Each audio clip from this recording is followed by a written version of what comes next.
요즘 같은 장마철에는 다육이들이 이렇게 이쁘기가 쉽지 않은데 봄철부터 꾸준히 관리해오며 준비해온 집사님이라 그런지 다육이들이 너무 건강하고 이쁜 것 같아요.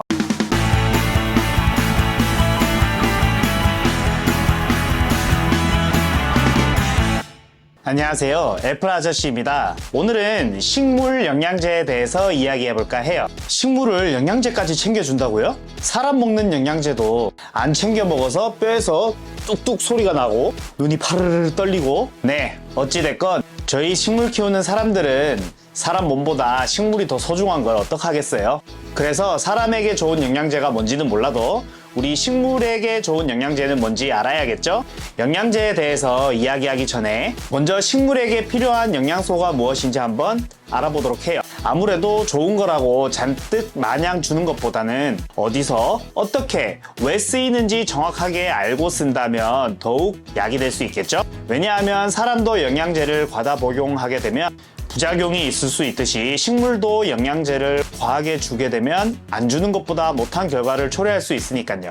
자, 그럼 먼저 식물의 필수 영양소에 대해서 알아보아요. 식물의 생장, 생존, 번식을 위해서 꼭 필요한 원소는 총 16가지인데 이를 작물의 필수 원소라고 해요. 이 중에서도 많은 양을 필요로 하는 탄소, 수소, 산소, 질소, 인산, 칼륨, 유황, 석회, 마그네슘, 고토라고도 하죠. 이 9가지 원소를 다량 원소라고 하며 비교적 적은 양을 요하는 철, 망간, 구리, 아연, 붕소, 염소는 미량 원소라고 합니다. 오늘은 다량 요소인 영양제에 대해서 한번 알아보도록 해요. 탄소, 수소, 산소는 물과 공기를 통해서 흡수가 되고 나머지 대부분의 요소들은 토양을 통해서 흡수가 된다고 해요. 하지만 식물에게 많이 필요한 질소, 인산, 칼륨은 일반 흙에서는 부족하기 때문에 영양제를 통해서 공급을 해준다면 도움이 된답니다. 자, 여기서 우리는 이 짜증나고 듣기 싫은 원소 기억까지 들어가면서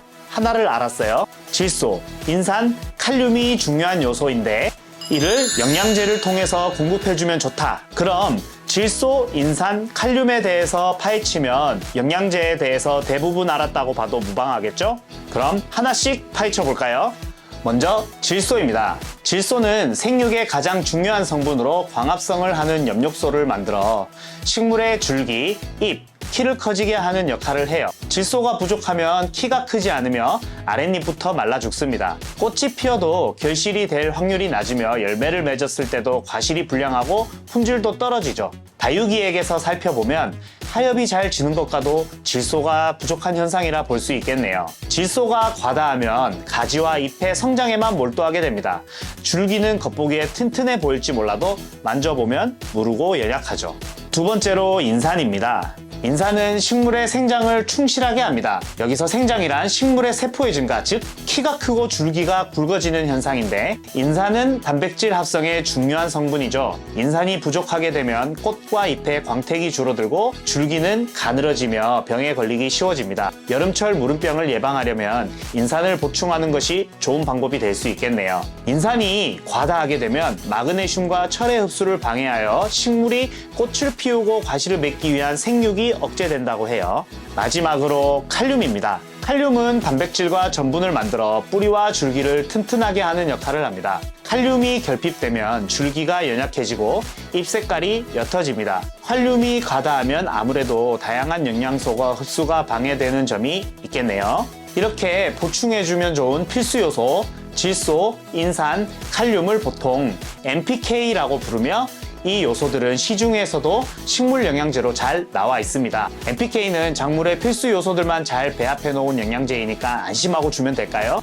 아니죠. 영양제는 요소마다 과다 증상과 결핍 증상이 있으니 그 특징을 잘 이용하여서 함량을 파악해서 주는 게 중요하겠죠? 여기서 중요한 점, 영양제는 제가 초반에도 말씀드렸지만 다 죽어가는 아이를 살리기 위한 인공호흡 키트가 아닙니다. 영양제는 건강한 아이에게 더욱 건강할 수 있도록 도와주는 역할이 큰 것이죠. 예를 들면 저희가 헬스를 하면서 단백질 보충제를 먹는 건 저희의 근육이 더 잘 생기도록 먹죠. 몸이 아프고 말라가는데 단백질 보충제를 먹는다고 몸이 좋아지고 건강해지진 않는 것과 같은 이치겠죠. 그렇다면 이 필수 영양소를 잘 배합해 놓은 NPK 비료도 그 함량 비율에 따라 식물에게 적절하게 적용해 주는 것이 좋겠죠. 시중에 판매하는 비료에는 사용하는 식물에 따라 잘 구분해 놓아서 판매하고 있습니다. 관엽식물용, 꽃, 다육용, 엽채류 등등. 하지만 우리 식물이 한 카테고리로 묶어진다고 해서 모두 같은 특징을 띠는 게 아니죠. 관엽도 종류가 참 많고 꽃도 종류가 참 많고 우리 다육식물은 말해 뭐해. 계절에 따라 또 내가 키우는 환경에 따라 또 식물에 따라 비료를 적절하게 쓰는 것이 중요합니다. NPK 요소 비료들은 아플 때 치료용이 아니라 급격한 계절의 변화 등을 대비해서 더욱 건강하게 미리 준비하는 개념으로 생각하고 쓰시면 될 것 같아요. 여기 저희 채널을 보시는 다육이 집사님들이 유독 많으시죠. 다육 집사님들께 한 가지 팁을 드릴게요. 요즘 같은 여름철, 장마철 대비해서 NPK 비료를 쓰실 때는 질소 비율이 낮은 비료를 사용해 주세요. 어쩔 때는 질소가 없는 비율로 사용하시는 것도 좋아요.